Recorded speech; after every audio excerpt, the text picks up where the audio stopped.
tá chegando e já é real. O último se encontrando, natural. É festa e alegria, todos lá. É tempo de magia, vamos lá. O esporte é energia, sua lá.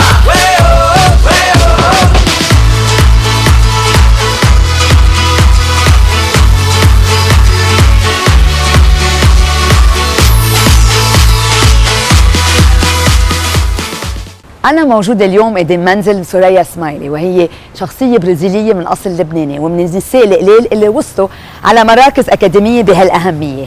خلينا سوا نتعرف عليها أكثر.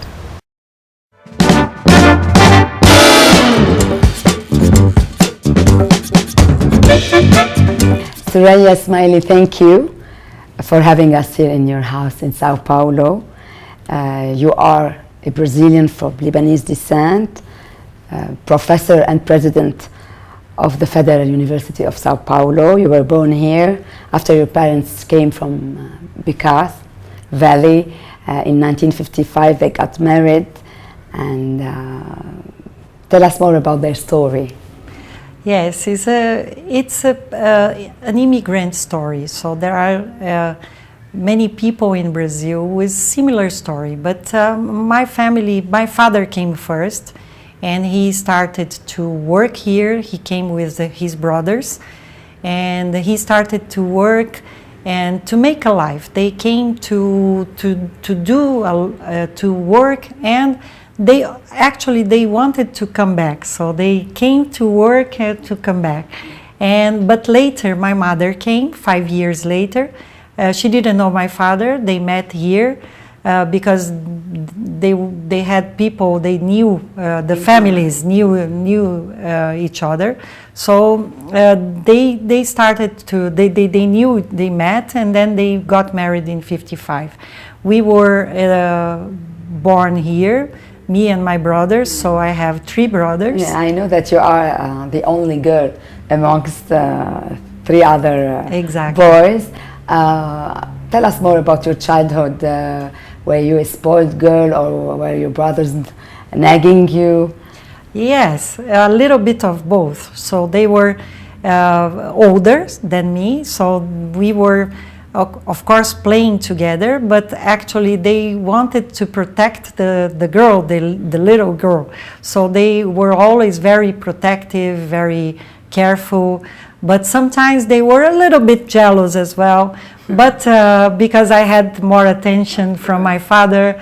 But my mother was very strong, a very strong person, and my father she is a very strong person. And my father is a very sweet person, was a very sweet guy. And then I think that I had this combination of these 2 elements that actually brought 2 big important things together to form my personality. Yeah, I think that this is... You are self-confident, and you are also a hard worker and a loving person. You got it from your father and your mother. Yes, I hope so, yeah. I know also that your parents were eager for you to learn the Arabic language, you and your brother. So you learned Arabic, yes. Though today we're speaking in English. But why? Is it because you didn't practice it? Yes, أنا بحكي شوي، فيني أحكي بالعربي شوي، بس ما عندي كتير، مش practicing كتير. Then I think that this is easier today to speak in English. But of course I understand, بفهم كتير the Lebanese Arab. I learned how to read and write a little bit. And my parents, they wanted us to know the language. So we had private teachers at home. But later, my brothers, they went to Lebanon and they studied 5 years, for 5 years there. So they know more Arabic than myself. But my parents, they were more protective with myself, so with me. So they wanted to keep closer. Yeah, so I didn't live in Lebanon, but I went to Lebanon. Yes, you went when you were 17. 17. And you stayed like for 6 months. 6 months, exactly. Tell us more about this first visit, and what did you feel when you discovered Lebanon? This was a very important, great, and very remarkable moment of my life, because my mother was in Brazil. At that time, she was already living in Brazil for 25 years. So she was 25 years without seeing her parents. So then she decided to go back, and she took me with her. And it was a very nice visit, important, and very nice, and a big moment, because my grandparents, they didn't know that we were arriving at that day, and we decided, she decided not to tell them, and then we took a taxi from the Beirut airport to Barlies, and when we arrived at my grandfather home, she knocked at the door. Big surprise. Big surprise. And in the beginning, my grandfather, he didn't recognize my mother. And then he said something like marhaba. And then she said marhaba. And then she said bayi. Oh. And then he cried, he started to cry, and she kissed his hand, and then they cried a lot. And it was a very important, emotional moment for her, for us. And we stayed, after that, we stayed for 6 months.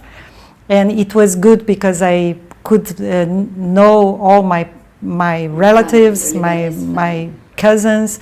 I became very familiar. Everything was very familiar, very close to me, and it was like I was in my home. And why didn't you decide to stay there? Why you came back?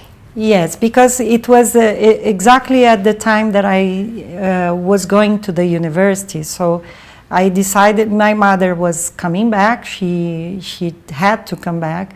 And then I decided to come back with her. I almost stayed there, actually, almost. But then I decided, in the last moment, decided to come back to study. You hold a doctorate in pharmacology. Why did you decide to go into pharmaceutics, knowing that it is researchers about medicine? Right. I was I wanted to be I didn't know exactly, but I wanted to do many things, of course, as a teenager at that time, 17, 18 years old. But I decided to go to pharmacy because I wanted to research. I was keen to research, to do some research. And I don't know why, I wanted to be a scientist. So this was the main goal, I think. And then I went to pharmacy because this is the type of career that you can learn a lot of things. You can learn chemistry and biochemistry and biology and physics, and you can gather everything together. And also you can learn pathology. So you can actually put everything together to learn how to develop things, tools, to find cure for diseases and to make a better life, quality of life to people. So then I decided to go, and then after I knew that I didn't want to work on a pharmacy, so I wanted to be a researcher. I went to the master and the PhD in pharmacology. Later I did my postdoc also in neuroscience, and then later I decided to establish a lab. Then I was a faculty member already in my university, and I established a laboratory in neuroscience. So this is, I've been studying in the last 15 years things related to neurodegenerative diseases like Huntington, Parkinson's disease, Alzheimer, but we do everything experimentally. So we don't do the research in humans. Our area is experimental. So, and we do a lot of microscopy as well. So this was also another interest. Yeah. You were passionate even when you were a kid. For microscopes, yes, since I was a kid. And then I wanted to be a scientist, and I wanted to have, I never forget this, because when I was 8 years old, I got a microscope, a toy that I had to put together to have a microscope, a little microscope. And this was very remarkable in my life, because this was always in my mind, that I wanted to be a scientist. So we established the lab, the laboratory in neuroscience, and then developed many research in this area, in neuroscience area. And also we also contributed and taught many people in this area. So actually we were also forming other researchers in the neuroscience area to do their research in different universities in Brazil. Very interesting. ولدت سوريا اسماعيلي بساو باولو من بعد ما هاجروا أهلها من البعاثة 1955. تعلمت اللغة العربية وسافرت إلى لبنان بالعمر 17 سنة. إذا بدكم تعرفوا أكثر عن حياتها المهنية وكيف وصلت على أهم منصب أكاديمي، خليكم معنا من بعد البريك.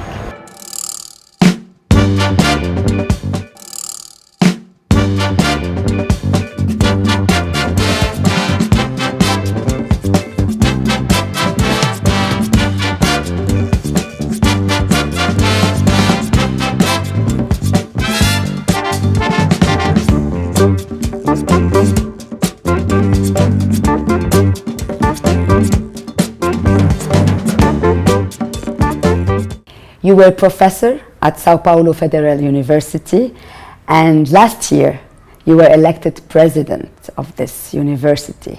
This is a great position, and you are the first woman to get it. You must be really proud of it. Tell us more. Yes, it was a great challenge, a big challenge, and it is a very interesting time of my life, because it is there are many things that we want to do. I say we because I was not alone, so I'm not by myself. There are a big team, lots of people that we congregate to have this opportunity to change many things in the university. So of course it was last year was an election, was almost 6 months of work, because we had a campaign. Prepare your campaign, yeah. We had to discuss the programs and the proposals for the university, and this was lots of work, and there were another 2 candidates, so we were 3 candidates.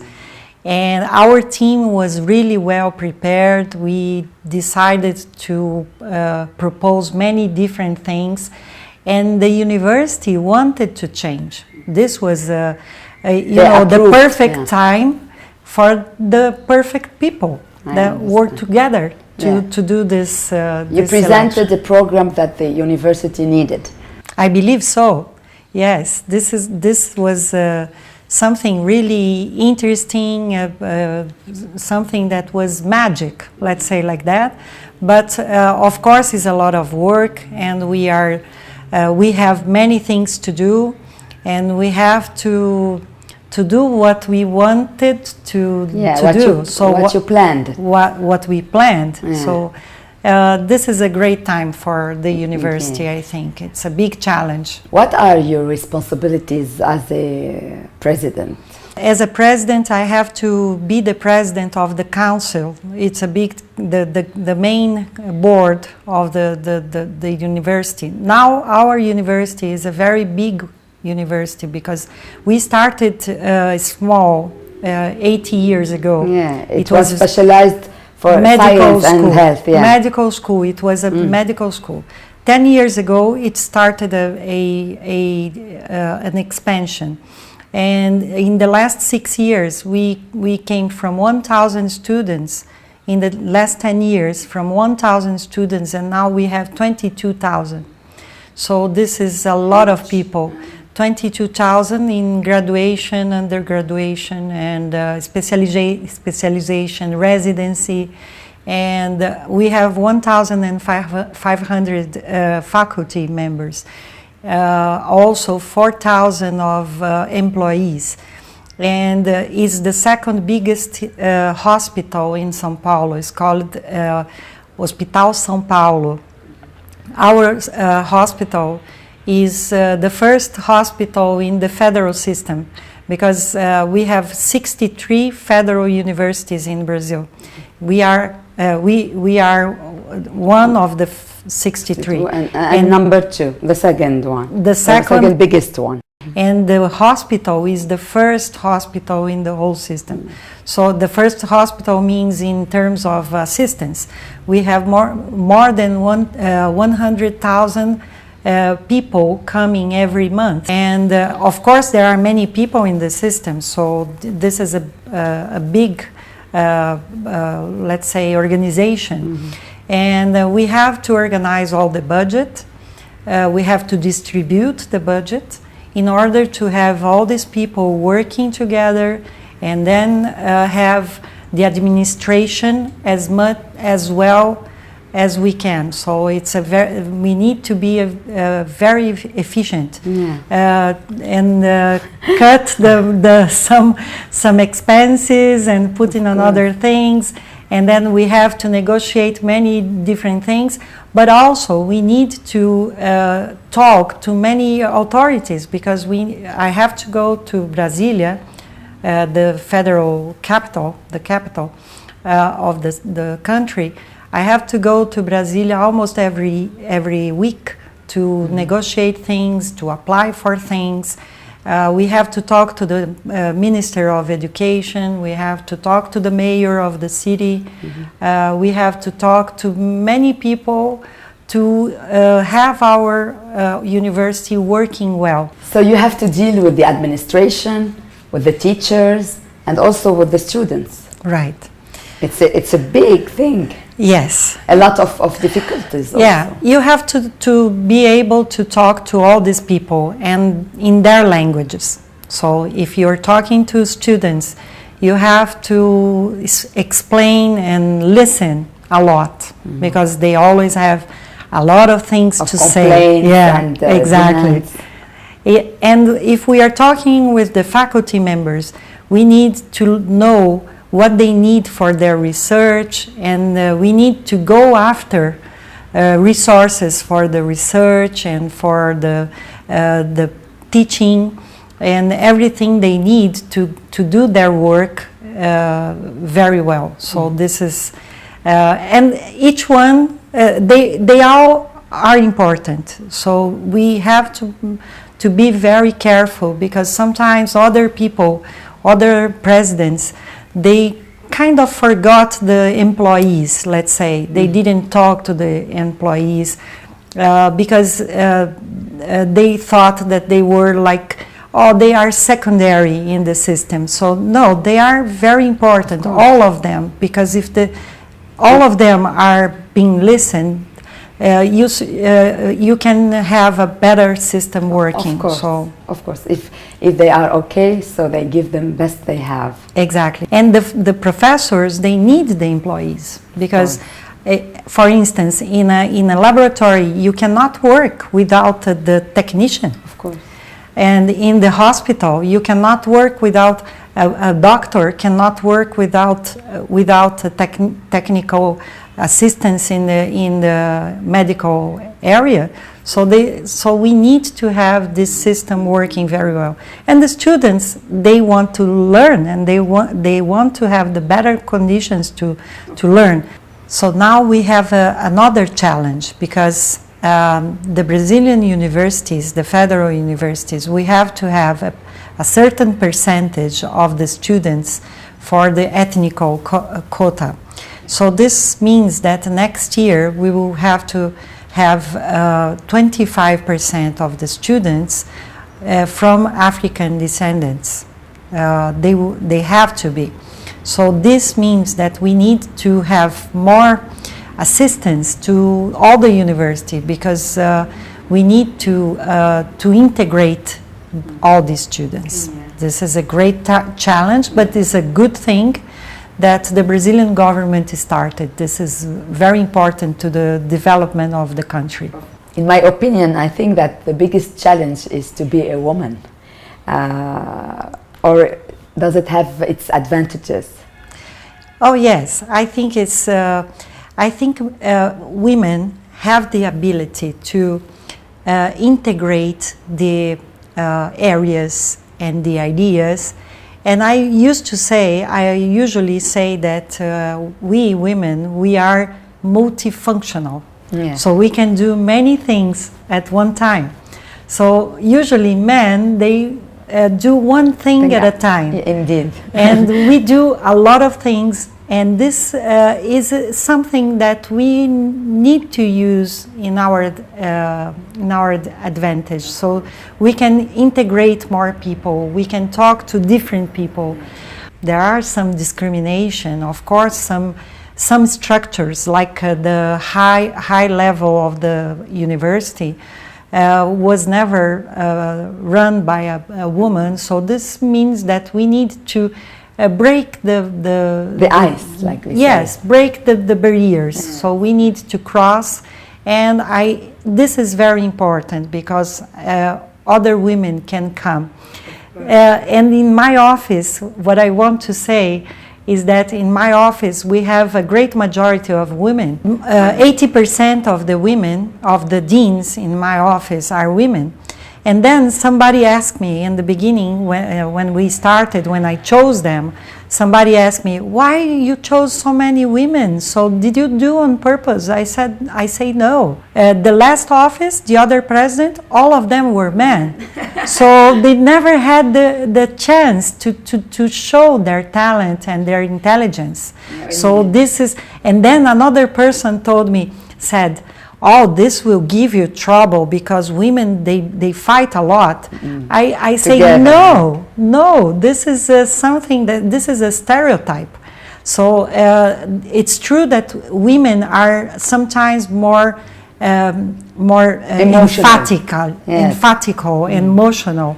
But it's true that we have different talents, but I'm not saying that the men are not important. Of course, you have men. Of course, of course, we have. They are important, and we are integrated. This is not a gender. Of course, men complete women and vice versa. Yeah, this is not a war. This is an important thing to.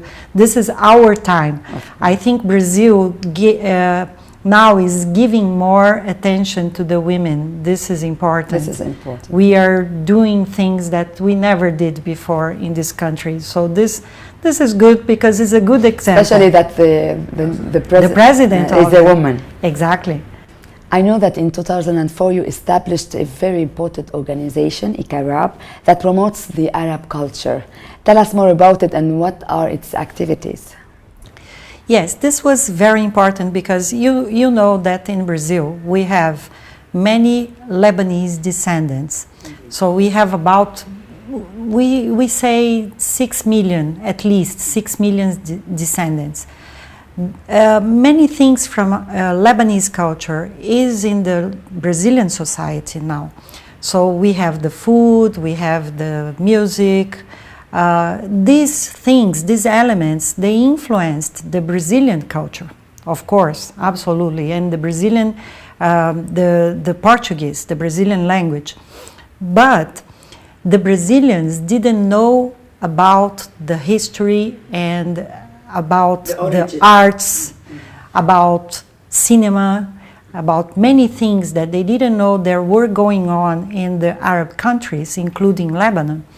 So in 2003, what happened was, we all know that the 2001, the September, but later this was also gave a little bit of problems in Brazilian society against Arabs in general.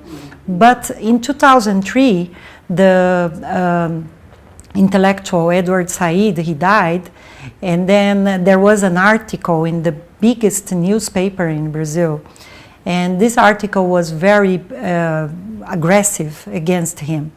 And many intellectuals, Brazilians, Jews, many people in Brazil, they gather to say we cannot say these things about Arabs. We cannot say this. We don't support this. This is something that we, the intellectuals in Brazil, we want to be against. So then we gathered. There were more than 100 people to start this institute called Institute for Arab Culture in Brazil. Because Brazilians didn't know the culture in a high level way. So then we started to bring films, bring artists, bring photographs, and we started a festival, a film festival, which now is going to the 9th edition next year, and is an international film festival. Last year we had the great curator Rasha Salti. Yes. Rasha Salti is a Lebanese. She's very well known in the cinema all over the world, and she was the curator of our festival. So this means that we are in contact with many Arab countries now. And after also we started to develop many projects with the Brazilian governments, the cultural affairs, and with other countries as well, like France and of course Arab countries, but also the European countries in collaboration with Brazil and South American countries. Now we have a very interesting collaboration with Argentina to develop this promotion of Arab culture in Brazil and Argentina. So we started very small, but because of all these people together, they were very well-known intellectuals, and this helped us to break some stereotypes. Yeah, this is very important. Yeah. And did you find interest amongst Brazilians and other cultures a lot to really discover the Arab and Lebanese culture? Yes, absolutely. It was a surprise, a big surprise. In the beginning, when we started to do debates or courses or film festivals, we started to see a lot of people enrolling and subscribing to the things. And we say, wow, this is great, because people want to learn, and what they get from the media is many times is distorted, is not right. Of course, it's not the true image. Or is superficial. So they started to see and they started to learn. Our courses, we brought many people to give courses. And then our courses, we had many students from different universities, and they learn about the politics and history, and about the geopolitics and all the things that are going on in the Middle East right now. This became a very important and interesting issue. Journalists. We had many journalists from big newspapers and TVs because they wanted to know learn what's happening in the Arab world now. To learn, because all the information they get many times are distorted, coming from the agencies, the big agencies in the world.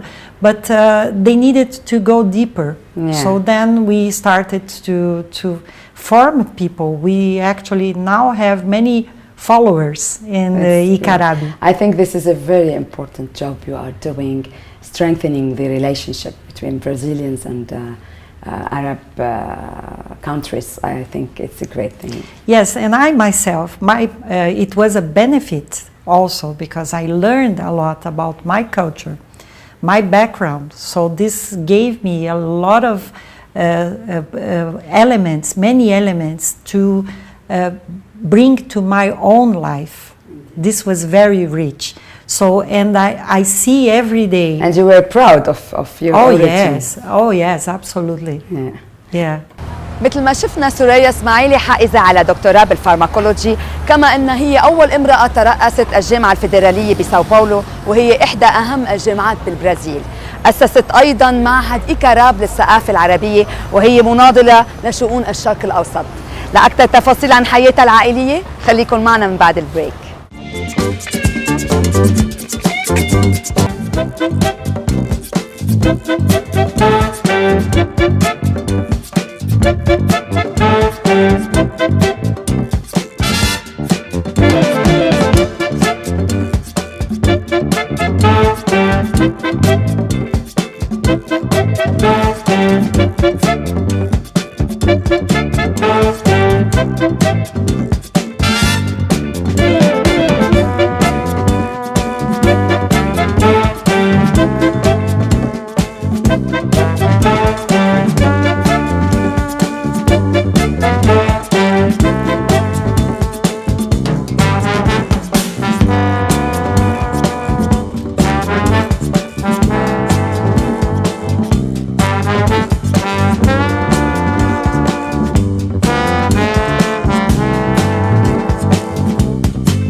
Let us talk about your personal life.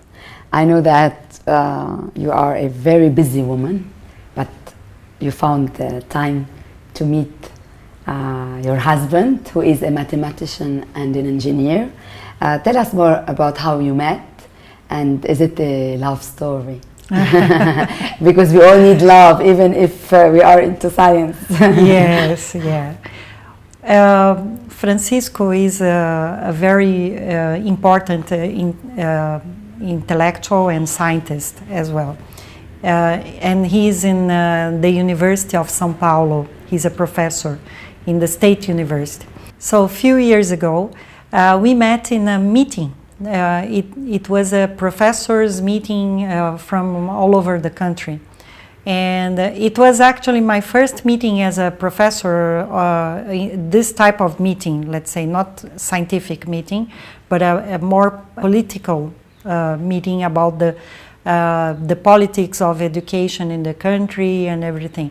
And he is very active person, and he speaks very well. He spoke to your heart.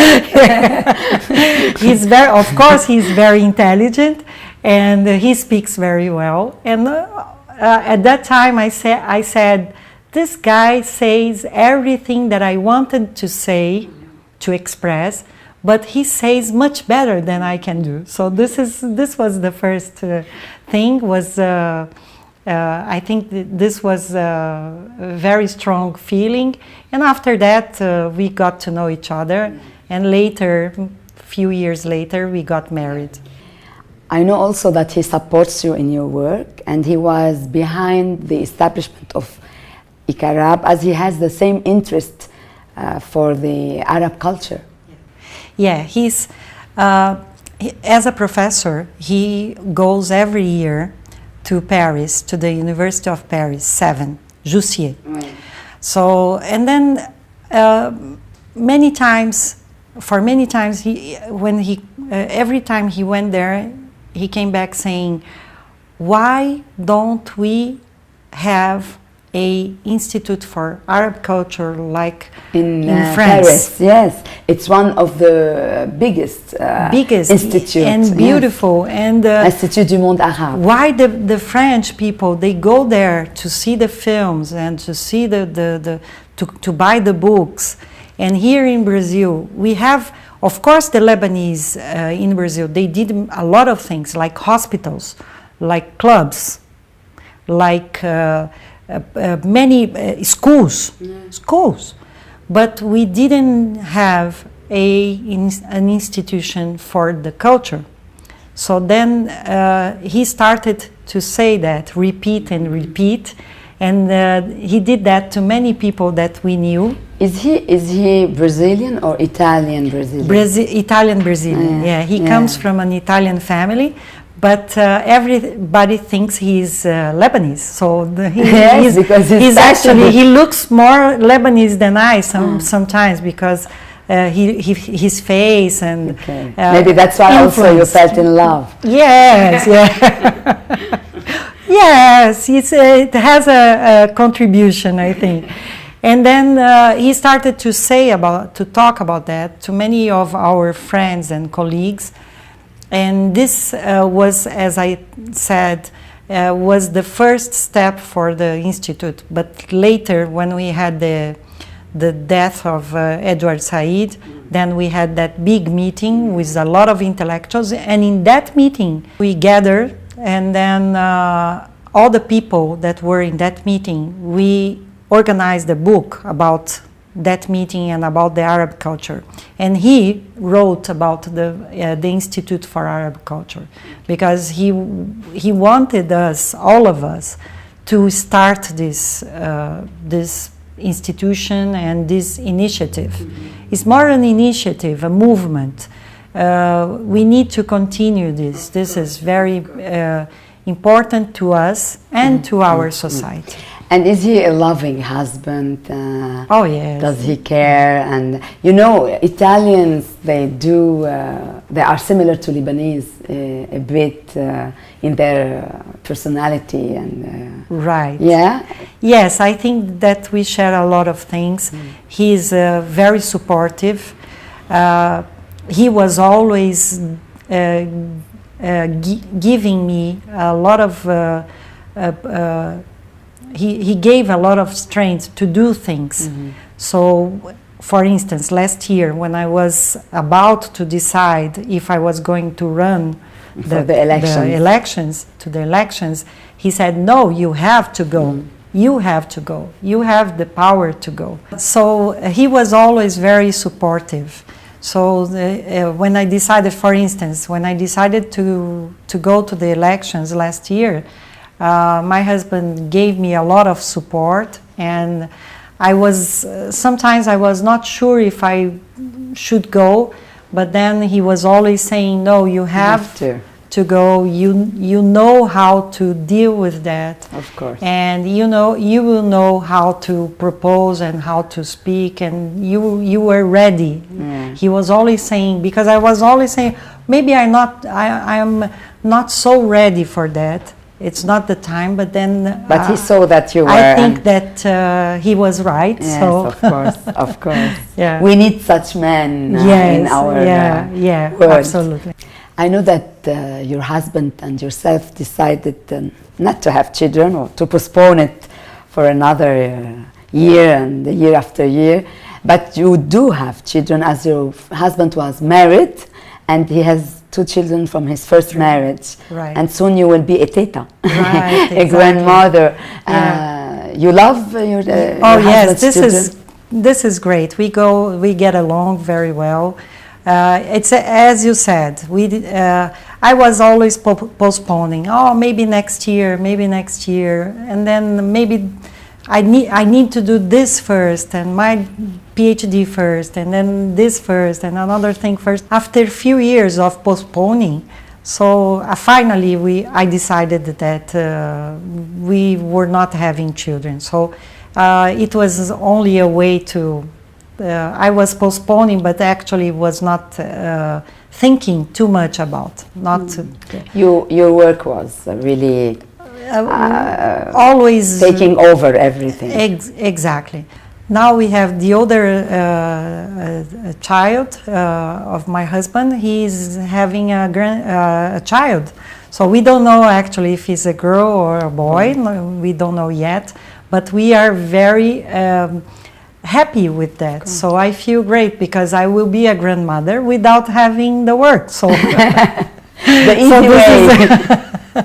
I will have the good part. Yeah. Well, this is. Do you regret it?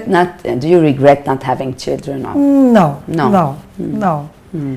Of course, sometimes you think about what would be the life with a child or with children, but this is an experience that I didn't have. But I don't think too much about, because I am very practical as well. So I think about the things that I have to do, the things that I will leave, and my work is something that I think that I have to do.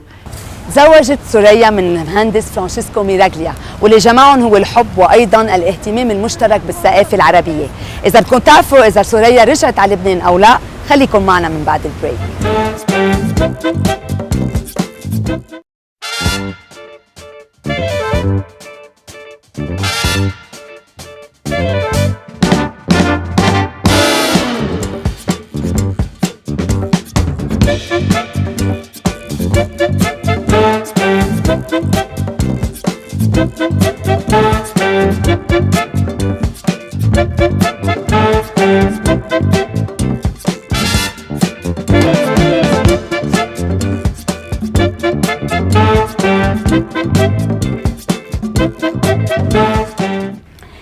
You visited Lebanon 5 times, and the last time was in 2010 when you took your father there.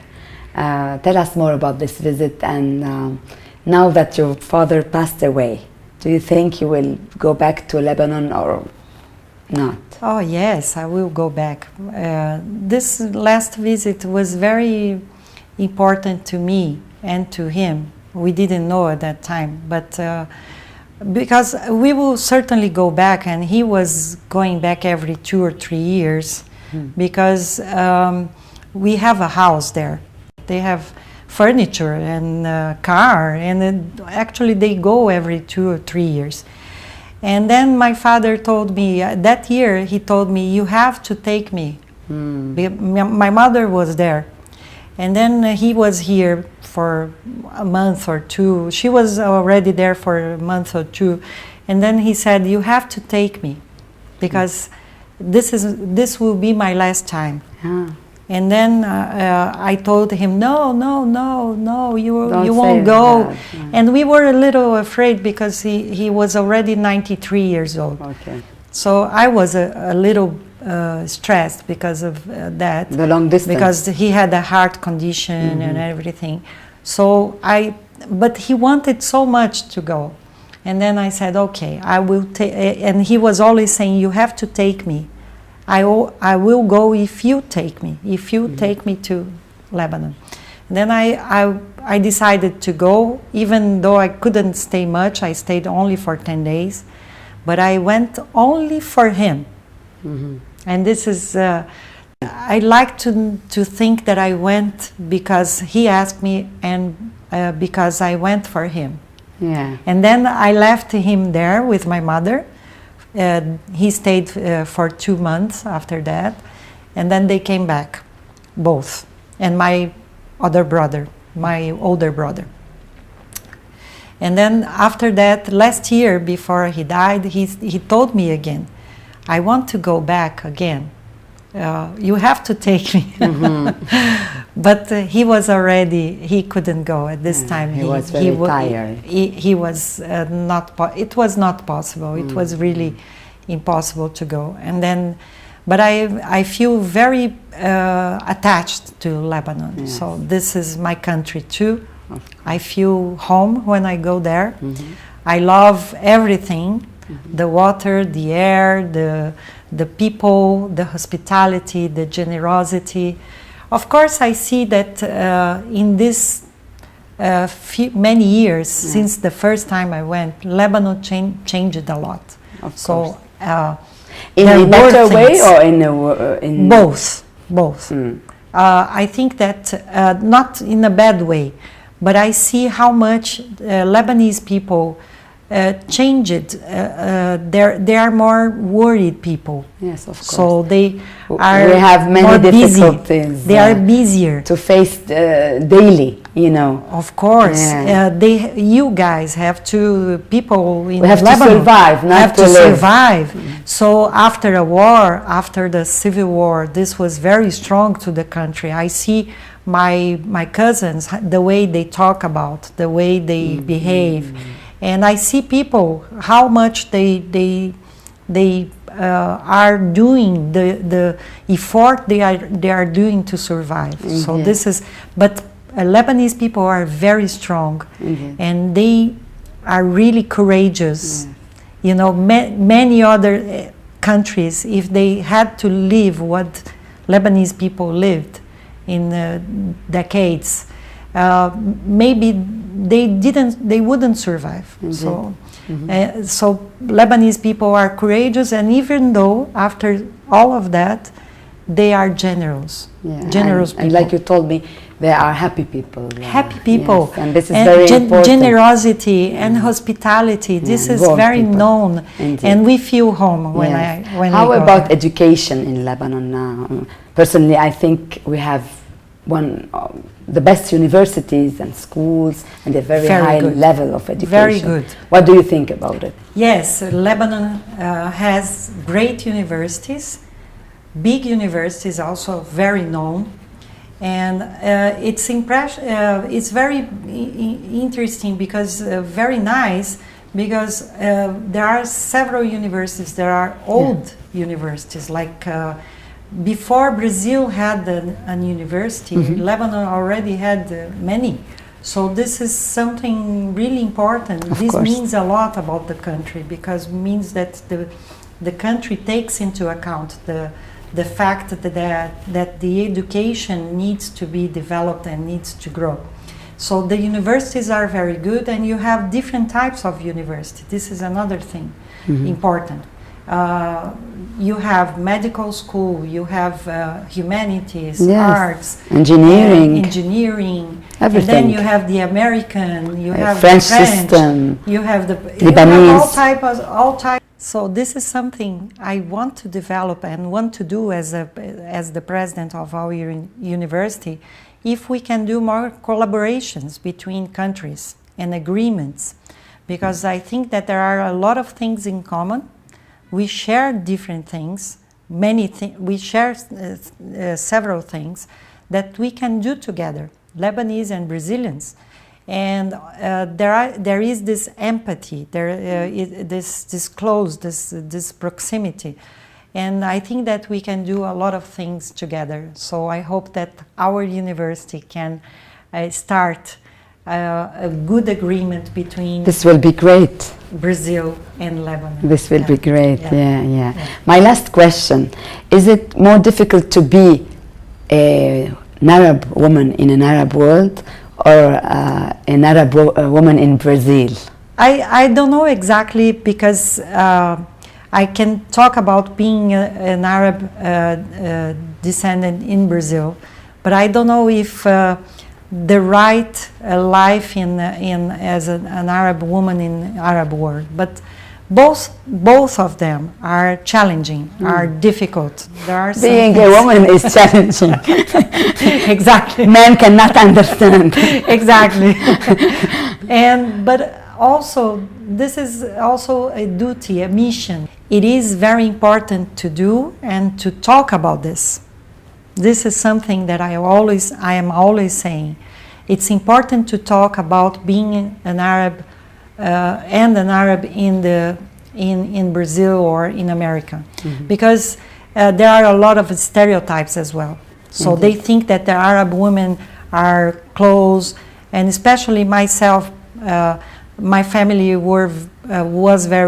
is very traditional. So you have to talk and show people that what they think is not exactly what they think. Of course. And you have to show that this is more complex. To give them the right information. The right information. And it's important. I think both things are difficult, but they are good. Good in a way that we have to do it, and we will do a great thing to the other women as well. Of course. It's what you're doing. You are a great woman doing great things to other women, like the one working with you at the university. Soraya Smaili, thank you again for this wonderful interview. We are proud to have such Lebanese women all over the world, and we hope to see you soon in Lebanon. Oh, thank you so much for being in Brazil, for staying these few hours with us. This is great. It's a great opportunity for me. I feel honored to think that people in Lebanon will know a little bit about us and about me and my family. This is great because my parents came so many years ago, and in a long way, a long journey. And many things happen, so it's good to share this moment with Lebanon which is in our heart Of course, as well. of course. And very present in our lives. Indeed. Thank you so much. تعرفنا بحلقتنا على سوريا سمايلي، وهي امرأة طموحة قدرت تحقق الكثير من أحلامها وتكون مثال لعدد كبير من النساء حول العالم.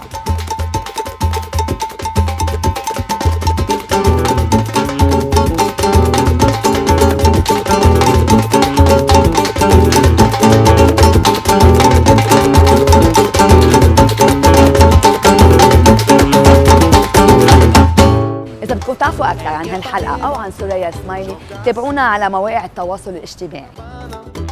Joga pra mim, pode ver nas ruas e nos bares, todos os lugares. Isso é futebol, futebol, correndo, futebol, correndo, futebol, ganando, futebol, correndo, futebol, correndo. ما تنسوا تحضرونا الأسبوع القادم بنفس الوقت لتكتشفوا اسم جديد من أسماء من التاريخ.